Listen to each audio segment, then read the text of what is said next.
जो रेप्लिकेशन हमें नजर आ रही है उसमें ऐसा नहीं हो रहा, उसमें जो एक डीएनए के दो स्ट्रैंड्स हैं उसमें आधा डीएनए यानी एक स्ट्रैंड नया है और एक स्ट्रैंड पुराना वाला है, इसीलिए हम इसके लिए क्या वर्ड इस्तेमाल कर रहे हैं, सेमी कंजर्वेटिव का। Is that clear?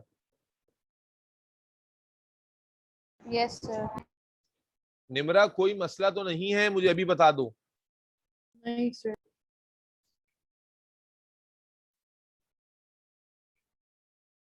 ऐसा ना हो स्कूल में पढ़ाएं तो कंफ्यूज हो जाओ, तो तुम बोलो सर आपने गलत पढ़ाया था, कोई कंफ्यूजन तो बोलो। नहीं सर। तो फर्जा मैं क्या बता रहा था कि ये जो मेथड आपने रेप्लिकेशन का पढ़ा है इसको आप क्या कहते हैं, सेमी कंजर्वेटिव रेप्लिकेशन। क्यों? क्योंकि इसमें जो नए दो डीएनए बने हैं उसमें एक स्ट्रैंड नया और एक स्ट्रैंड पुराना, यानी आधा नया और आधा पुराना है, आधा बाकी रहा। तो मैंने उसकी एग्जांपल यूं दी थी कि अगर ऐसा होता कि दोनों पर्पल पर्पल वाले आपस में कॉइल हो जाते और दोनों जो नए वाले हैं वो आपस में कॉइल हो जाते। फर्जा आप बात सुन रही मेरी? जी जी। तो उस सूरत में कुछ ऐसा रिजल्ट आता जो आपको नजर आ रहा होगा अपनी स्क्रीन पर। तो फिर हम इसे सेमी कंजर्वेटिव नहीं, हम इसे कंजर्वेटिव कहते, कंजर्वेटिव रेप्लिकेशन कहते। क्यों? क्योंकि इस रेप्लिकेशन में जो दो डीएनए बनते, एक में सिर्फ नए वाले स्ट्रैंड होते, एक में सिर्फ पुराने वाले होते। तो हम कहते हैं पुराने वाले ने भी अपने आप को बाकी रखा और नए वाले ने भी अपने आप को बाकी रखा।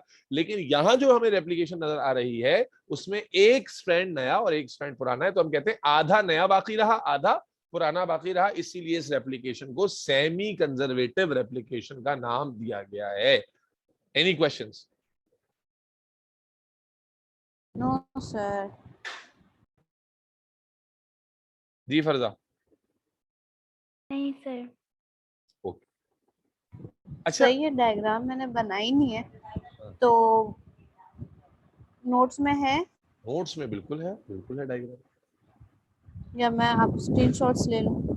आप ले लेती तो अच्छा होता, क्योंकि समझाने का मकसद, जब मैं बीइंग अ टीचर मेहनत कर रहा हूँ तो आपको भी करनी चाहिए थोड़ी सी। सर मैं बना तो रही थी लेकिन नेट के बीच में से गायब हो गया था। हम्म, ठीक है। तो बेटा ये जो पॉइंट्स मैंने लिखे या डायग्राम में जो चीज मैं आपको डिलीवर करना चाह रहा था, क्या ये बात आप तक पूरी पहुंच गई है, डाइजेस्ट हो गई है? जी सर। जी सर। अच्छा, एक चीज और अनाउंस करनी थी भाई, कि सेल साइकिल तो सारे बच्चों ने पढ़ा है ना? फर्जा, सेल साइकिल आपने हमारे साथ पूरा पढ़ा है? निम्रा जी सर। और क्या नाम है जी। तुम्हारा, सबाहत, सबने पढ़ा हुआ है? जी सर। बस ठीक है। तो सेल साइकिल आपका जो है वो हम इंशाल्लाह ताला अगले फ्राइडे को टाइम दे रहा हूं, क्योंकि अभी मैंने आपको उसके नोट्स भी भेजने, प्रैक्टिस भी तुम लोगों ने करनी है।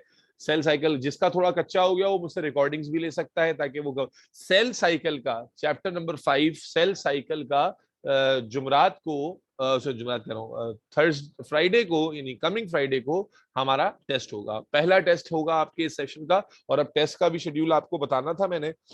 तो पहला टेस्ट आपका फ्राइडे को होगा सेल साइकिल का, इंशाल्लाह ताला। Do remind me again again. तुम्हारे पास तो नोट्स और पास पेपर्स हैं, तुम लोग को मैं उसी तरह पीडीएफ फाइल में भेज दूंगा। तो तुम लोग आज से ही सेल साइकिल के रिवीजन पे लग जाओ, ताकि सेल साइकिल और ये जो चैप्टर्स हैं 5 और 6 ये जाया ना हो जाए हमारे, क्योंकि ये चैप्टर एक दफा ही तरीके से पढ़े जा सकते हैं। और मैं तो ये कहूंगा कि अच्छे से इसकी प्रैक्टिस अभी कर लेना, स्कूल के वेट में नहीं रहना। उसकी रीजन ये है कि वो जाहिर है कि वो कॉन्सेप्ट मिस यही वाला बताएं, लेकिन उनके अल्फाज अलग होंगे, तो वो फिर ऐसा ना हो कंफ्यूजन का शिकार हो जाए आप। तो एक कॉन्सेप्ट को सही से बैठने दो और वो बैठ जाए, उसकी प्रैक्टिस करके क्लोज करो, और फायदा भी तुम्हें होगा, यहाँ से तुम्हारा रिविजन स्कूल में हो रहा है, और जब तक तुम 5 और 6 पे पहुंचोगे तुम्हें वो पहले से आता होगा, तो तुम्हारा अपना मिड टर्म से पहले तुम्हारी बम्बार्ड किस्म की तैयारी हो जाएगी। और बच्चों को ये चैप्टर मुश्किल लगते हैं बहुत ज्यादा, तो इन दो चैप्टर्स के ऊपर पहले तुम लोग ज्यादा फोकस कर लो। खैर, तो बेटा रेप्लिकेशन का पूरा प्रोसेस क्लियर है ना, कोई क्वेश्चन तो नहीं है इसके अंदर? नहीं सर, मैं फ्राइडे को टेस्ट नहीं दे सकूंगी, मेरे पेपर स्टार्ट हो जाएंगे मदरसे में। यार एक तो तुम्हारी मर्जी है भाई, मैं तो लूंगा अब जिसने देना है, मैं पीछे तो नहीं भाग सकता ना किसी के। सर वो दूसरे वाले ग्रुप से दे दूंगी ना। ये तुम्हारे डबल डबल शशके चल रहे हैं, तुम दो दो ग्रुप में आके पढ़ती हो, फिर हर जगह अपनी मर्जी से अपने काम करने लड़की। सर मैं क्या करूं, हाँ मुझे बताएं। तुम ट्रेन के नीचे आ जाओ। अब मुख्तसरन क्विकली मैं आपको बता रहा हूँ बेटा, टाइप्स ऑफ रेप्लिकेशन। अच्छा, रेप्लिकेशन का ये जो टाइप्स हैं, ये बड़ा आसान सा इंशाल्लाह कॉन्सेप्ट है, आपको समझ में आ जाएगा। रेप्लिकेशन जो डीएनए की होती है, डीएनए की रेप्लिकेशन क्या होती है, सबको क्लियर हो गया ना। अब रेप्लिकेशन ऑफ डीएनए मेरे बच्चों तीन तरह से हो सकती है। एक को हम कहते हैं कंजर्वेटिव रेप्लिकेशन, एक को हम कहते हैं सेमी कंजर्वेटिव रेप्लिकेशन। बहुत आसान कॉन्सेप्ट है ये, आपको समझ में आ जाएंगे। और तीसरे को हम कहते हैं डिस्पर्सिव रेप्लिकेशन, ये डिसरप्टिव भी कहलाती है। ये डायग्राम से समझा दूंगा, बहुत आसान है समझाना, अभी मैंने समझाया भी। बल्कि कंजर्वेटिव रेप्लिकेशन का मतलब क्या होता है, अब अगर मैं आपको समझाता हूँ ऊपर, बल्कि आपको मैंने अभी बताया, दोबारा यहाँ दोबारा बता देता हूँ। कंजर्वेटिव रेप्लिकेशन का मतलब क्या होता है कि आपके पास ये दो पुराने स्ट्रैंड होते, इनके आगे दो नए स्ट्रैंड बनते, और फिर कॉइलिंग कैसे होती कि पुराने पुराने आपस में कॉइल हो जाते।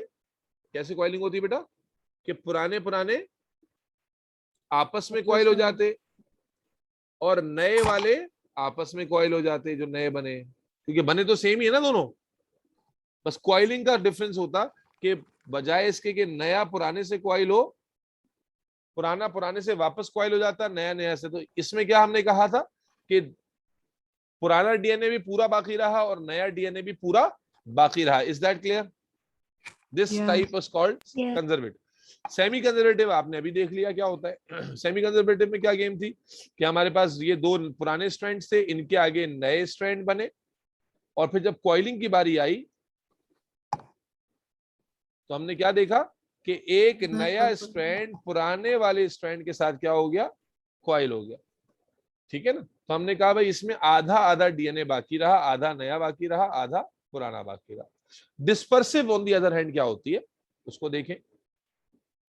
डिस्पर्सिव में होता यह है कि मान लें ये नया स्ट्रैंड, ये पुराने स्ट्रैंड थे और ये नए स्ट्रैंड थे। ठीक है ना। जब कॉइलिंग की बारी आती है वापस से, तो हम देखते हैं कुछ ये होता है। अब देखिएगा क्या हो रहा है इसके अंदर।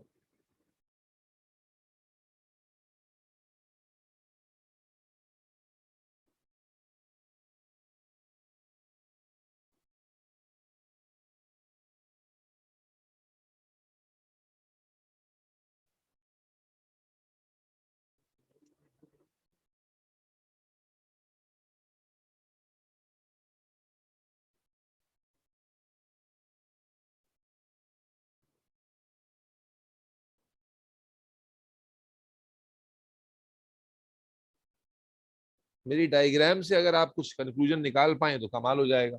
क्या नजर आ रहा है डायग्राम में? सर ये डिस्टर्ब्ड है और पार्ट्स कुछ कट कट होके जो है ना ये ज्वाइन हो रहा है। आपको नजर आ रहा होगा कि यहाँ कुछ अजीब सा ही पैटर्न है। क्या है अजीब सा पैटर्न, देखने से समझ में आना चाहिए।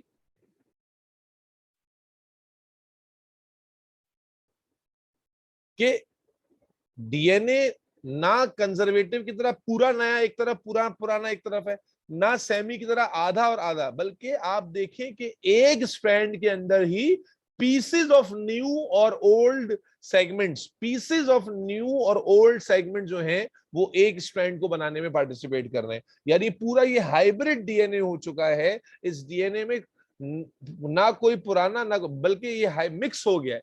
इसमें जो नई और पुरानी जो बेसिस हैं वो हर स्ट्रैंड में मिक्स हो चुके हैं। देखो सेमी कंजर्वेटिव में क्या था कि एक पूरा स्ट्रैंड नया था, एक पूरा स्ट्रैंड पुराना था। यहां ऐसा नहीं है, बल्कि एक स्ट्रैंड के ही कुछ हिस्से नए और कुछ हिस्से पुराने हैं। यस और no? Yes sir. Yes sir. निम्रा बात समझ में आती है? जी सर। तो रेप्लिकेशन के ये तीन तरह के मोड्स होते हैं जिनको हमने आपके साथ डिस्कस किया। अब सवाल ये है, जब तीन तरह के मोड्स होते हैं तो हमने फिर एकता का ये क्यों पढ़ा, और हमें कैसे पता चला कि हमारे अंदर ये मोड होता है? तो बेटा अगली जो हम हेडिंग बना रहे हैं वो है experimental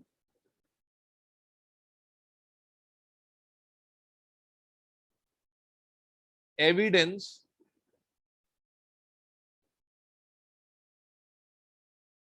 of semi conservative replication.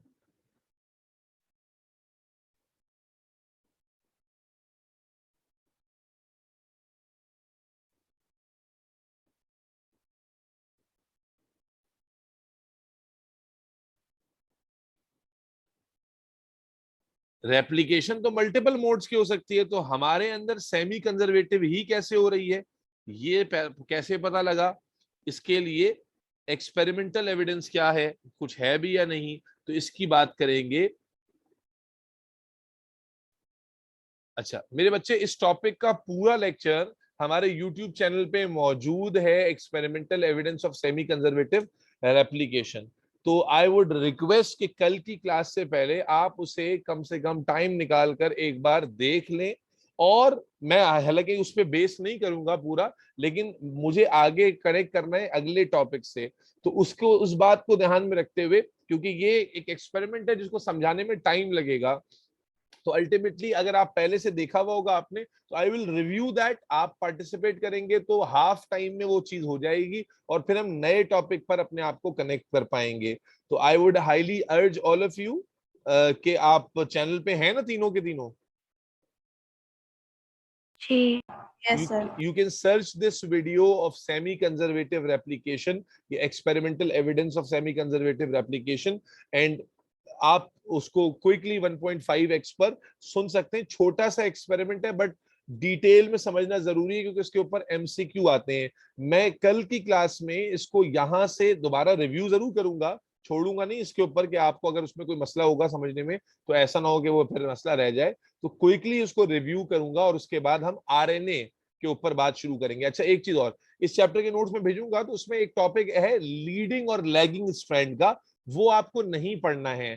चूंकि ये नोट्स हमारे एडेक्सेल में भी फॉलो होते हैं, तो लीडिंग और लैगिंग स्ट्रैंड का जो टॉपिक है वो आपका लर्निंग ऑब्जेक्टिव नहीं है, वो एडेक्सेल बोर्ड में इस्तेमाल होता है, तो वो इसलिए नोट्स में चैप्टर में लिखा हुआ होगा, तो उससे परेशान मत हो जाइएगा कि लीडिंग और लैगिंग स्ट्रैंड क्या होता है। तो वो उसमें एक पेज ऐसा होगा लीडिंग लैगिंग स्ट्रैंड का, जो कि आप को नया लग सकता है, तो आपको उसको करने की जरूरत नहीं है, वो आपके लर्निंग ऑब्जेक्टिव का पार्ट नहीं है। तो अब खुलासा ये कि रेप्लिकेशन का प्रोसेस हमें पूरा समझ में आ गया। उससे पहले हमने डीएनए का स्ट्रक्चर समझ लिया था, रेप्लिकेशन की टाइप्स भी समझ में आ गई। अब रेप्लिकेशन से रिलेटेड आखिरी चीज क्या थी कि हमें कैसे पता चला, हमारे पास क्या कोई सबूत है, एक्सपेरिमेंटल एविडेंस है जिस पर हम ये कह सकें कि भाई डीएनए की रेप्लिकेशन सेमी कंजर्वेटिव वे में ज्यादा होती है हमारे अंदर? तो जी हाँ बिल्कुल है। इसके ऊपर मीजल्सन और स्टाहल ने एक एक्सपेरिमेंट किया था, और वो एक्सपेरिमेंट इंशाल्लाह ताला हम डिस्कस करेंगे। और उसके बाद फिर आरएनए, कल का जो हमारा लर्निंग ऑब्जेक्टिव है वो यही है कि ये एविडेंस डिस्कस किया जाए और स्ट्रक्चर ऑफ आरएनए को डिटेल में डिस्कस किया जाए, फिर इस चैप्टर का पहला हिस्सा खत्म हो जाएगा। दो तीन चीजें मुझे आपने रात तक याद दिलानी है, एक तो सेल साइकिल के नोट्स और पास मैंने आपको भेजने ताकि आप टेस्ट की तैयारी शुरू कर सकें, और अगर किसी को रिवीजन करना हो कोई टॉपिक का तो लेक्चर मांग सकता है। दूसरा, आपने टाइम निकाल के सेमी कंजर्वेटिव एप्लीकेशन को देखना एक बार। Is that clear? Yes sir.